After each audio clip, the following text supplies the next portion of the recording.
What would happen if you built a refuge for a persecuted people in a place where another people already lived? In the next few minutes, you'll learn why this moral quandary is at the root of the struggle between Israelis and Palestinians, and what you can do to help achieve a just peace for everyone in the region.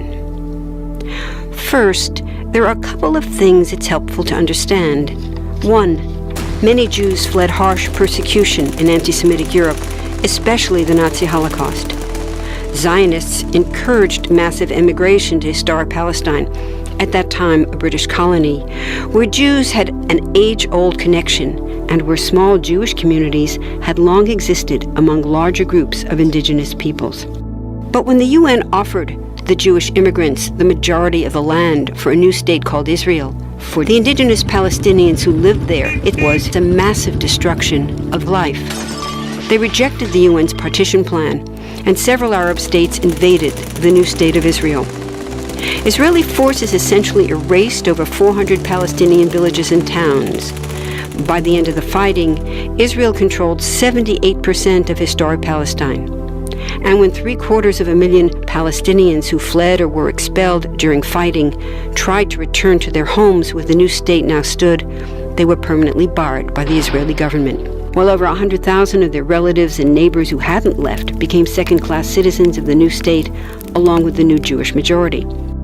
Today, Palestinian refugees and their descendants number in the millions. Most are in the Gaza Strip, the West Bank, and Jordan. Many are spread throughout the world, with millions still living in refugee camps, seeking to return to their homeland.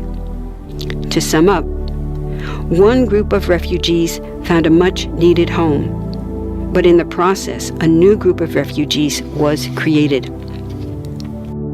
Here's the second thing to understand. Israel was founded as a Jewish state.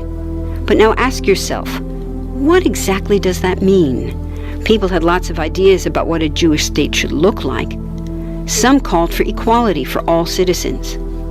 But what was created, in practice, was institutional discrimination against non-Jews. In other words, Israel ended up being built on a blueprint of exclusion. The Israeli government wants maximum land and resources for Jews, but not the Palestinians living there. That's why, inside Israel, Jews get special privileges, including rights to land and housing, that are denied to the Palestinian citizens, who make up 20% of Israel's population. That's also part of why Israel has never defined its borders. In fact, they still hold on to land, the West Bank and Gaza, that they conquered in the war in 1967. Since then, Israel has built Jewish settlements throughout the occupied West Bank, building Jewish-only cities and supplying them with infrastructure like roads and army camps, schools, and even a college. Military occupations are meant to be temporary, but after 40-plus years, this one looks permanent and entirely unjust. In the West Bank, Israeli Jewish settlers and Palestinians live on the same land, but must live under two completely separate and unequal systems of Israeli law.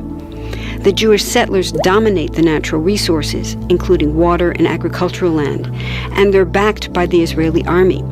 To maintain the occupation, Israel has demolished thousands of Palestinian homes and orchards, confiscated Palestinian land, bombed a captive civilian population in Gaza, and punished resistance with raids, arrests, and assassinations, all to gain maximum land, while making life so difficult for Palestinians that they will either leave or be too afraid to resist. Palestinians have fought back. For decades, they tried to achieve national liberation through armed struggle. Some groups still do. But the majority now support popular protest instead.